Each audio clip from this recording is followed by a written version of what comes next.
aku. Bagaimana kabarnya hari ini? Baik, Bu.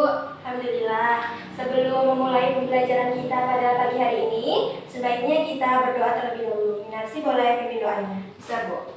Berdoa mulai. Berdoa selesai. Ibu absen dulu ya. Iya, Bu. Indah, Indah sakit, Bu. tadi titip surat. Ada, Bu. Nanti kasih ibu ya, Minarsi. Iya. Minarsi, Hadir, Bu. oke. Ahlun, Ahlun nggak datang, Bu. kira-kira kenapa ini? Nggak tahu, Bu. Dia nggak ada ngasih kabar, Bu. Oke, Ibu tulis Alfa ya, kasih tahu sama Iya, Bu. Ahlun. Baik, pembelajaran kita pada hari ini mengenai gaya gesek. Ada yang tahu sebelumnya apa itu gaya gesek? Nggak tahu, Bu. Belum belajar. Oke, baik. Kalau ban mobil yang besar kayak gitu, udah pernah lihat? Udah, Bu. Misalnya kayak di ban-ban yang mobil besar kayak gitu, mobil khusus gitu, Bu. Iya, benar sekali. Kira-kira gimana tekstur ban pada mobil-mobil yang besar itu? Dia itu kasar, Bu. Minarsi tahu nggak kenapa ban tersebut dibuat kasar seperti itu? Nggak tahu, Bu. Kenapa, Bu? Nah, mengapa ban mobil yang besar-besar tersebut dibuat teksturnya kasar agar menghindari terjadinya slip? Apa itu slip, Bu?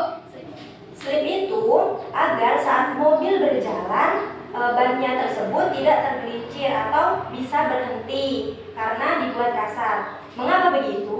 Karena terjadi gaya gesekan antara ban mobil yang teksturnya kasar dengan jalanan. Kemudian, Minarsi pernah melihat mesin yang diberi pelumas tidak? Pernah, Bu. Kira-kira menurut Minarsi kenapa mesin-mesin diberi pelumas seperti itu? Nggak tahu, Bu. Nah, jadi berbeda dengan ban mobil yang kasar tersebut, mesin mobil atau motor ataupun yang lainnya diberi pelumas agar mesinnya tersebut licin dan dapat bekerja. Hal ini dilakukan untuk memperkecil gaya gesek. Sangat beda dengan perihal ban mobil dengan jalanan. Hal tersebut untuk memperbesar gaya gesek. Gimana, Minarsi udah bisa membedakannya belum? Saya kira sudah, Bu. Gimana tadi? Pada ban mobil, pada pada ban mobil itu agar mobilnya bisa berhenti. Lalu pada mesin itu agar mesinnya bisa bergerak karena untuk memperkecil gaya gesek. Ya, betul sekali. Kemudian gaya gesek ini dibedakan menjadi dua.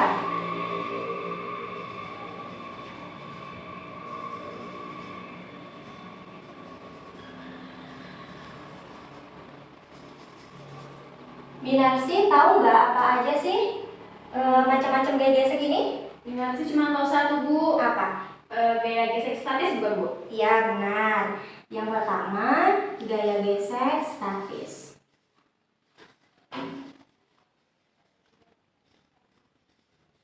Minarsi mengerti maksud dari gaya gesek statis? Setahu Minarsi, gaya gesek statis itu gaya gesek yang diam. Ya, benar. Tapi kurang tepat ya. Jadi, gaya gesek statis ini adalah gaya yang terjadi antara dua permukaan benda yang diam. Jadi, ada dua benda sama-sama diam.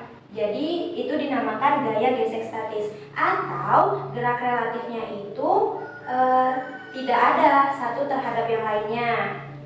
Paham? Paham, Bu. Nah, tidak bergeraknya suatu benda meskipun ada gaya yang bekerja pada benda tersebut menandakan bahwa resultan gaya yang bekerja padanya itu bernilai 0. Jadi, resultan gayanya 0.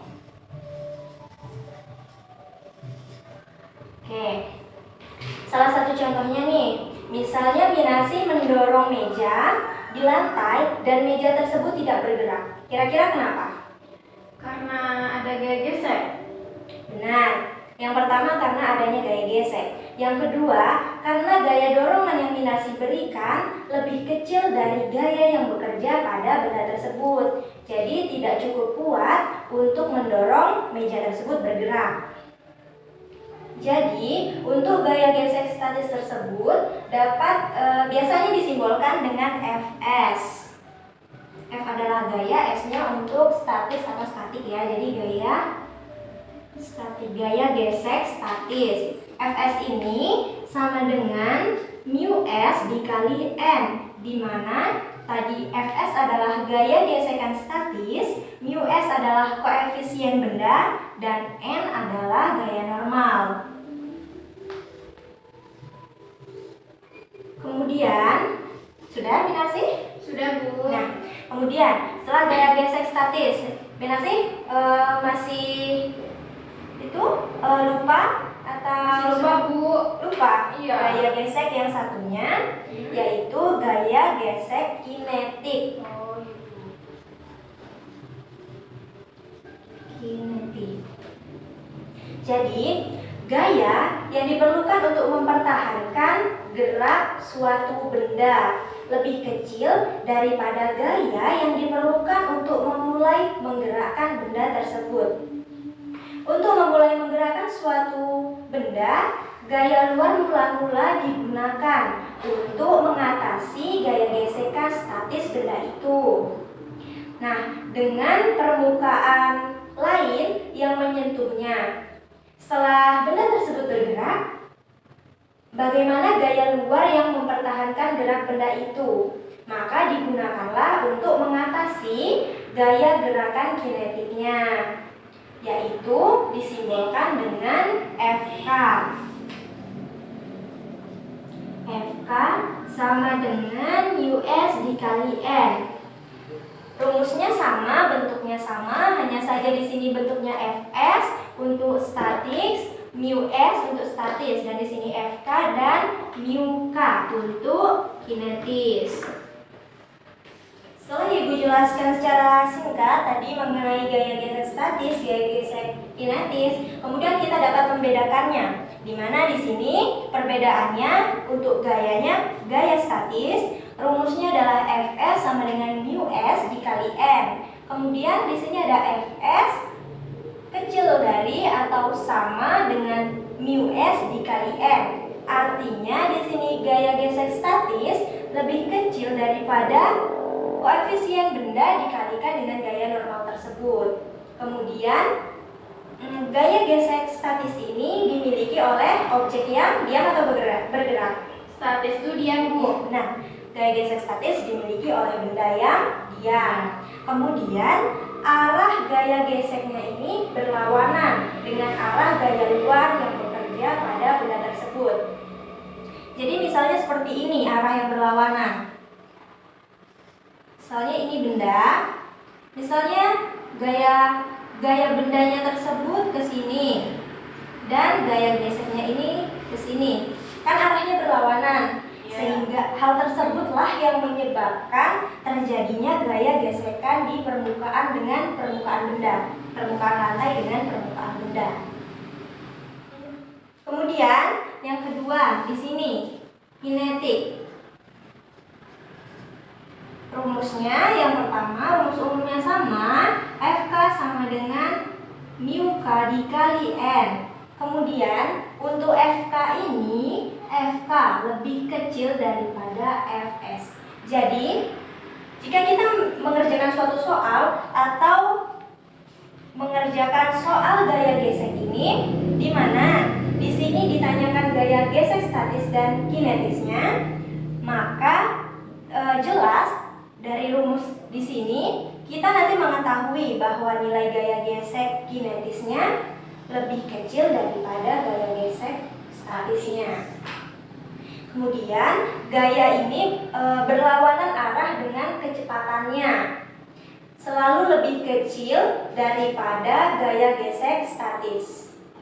Paham? Paham, Bu. Nah, kemudian kalau ini untuk benda yang diam, kalau ini untuk benda yang Bergerak. Baik. Kemudian tadi pada awal pembelajaran Ibu kan bertanya kepada Minarsi mengenai ban mobil yang kasar teksturnya dengan mesin yang diberi pelumas. Menurut Minarsi, mana dari dua hal tersebut yang termasuk gaya gesek yang menguntungkan dan merugikan? Kalau yang menguntungkan itu yang antara ban sama jalan. Ya. Lalu yang merugikan itu yang di mesin itu, Bu. Ya, benar sekali. Mengapa menguntungkan pada ban dengan jalan? Karena semakin besar gaya geseknya itu semakin bagus agar mobil bisa berhenti karena kekasaran permukaannya tadi. Kemudian untuk mesin yang diberi pelumas, mengapa merugikan atau perlu kita hindari? Karena kita memperkecil gaya geseknya dengan diberi pelumas agar sedikit licin dan gaya geseknya kecil. Supaya mesin mobilnya dapat bekerja. Selanjutnya, coba Minarsi catat soalnya. Ibu beri contoh soal. Baik, Bu. Sebuah balok bermasa 20 kg. Sudah? Sudah, Bu. Berada di atas lantai mendatar. Berada di atas lantai mendatar kasar. Sudah? Dengan nilai US-nya sama dengan 0,6. Dan nilai μk-nya sama dengan 0,3. Mu tadi apa, Minarsi? U itu koefisien, Bu. Ya, benar. Kemudian balok tersebut ditarik dengan gaya sebesar F mendatar. Dengan nilai gravitasinya 10 meter per second kuadrat. Kemudian coba Minarsi tentukan gaya gesek yang dirasakan balok dan percepatan balok tersebut. Jika F-nya pertama 100 N, kemudian F keduanya 140 N. Ibu beri waktu 15 menit ya, Minarsi. Baik, Bu. Gimana, Minarsi? Sudah selesai? Waktunya sudah habis? Nanti baru kerjain yang abu, yang FS-nya itu yang percepatannya belum ketemu. Ya, nggak apa-apa. Coba Minarsi kerjakan dulu.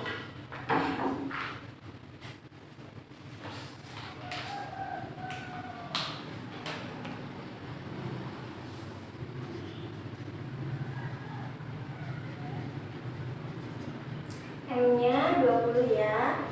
US.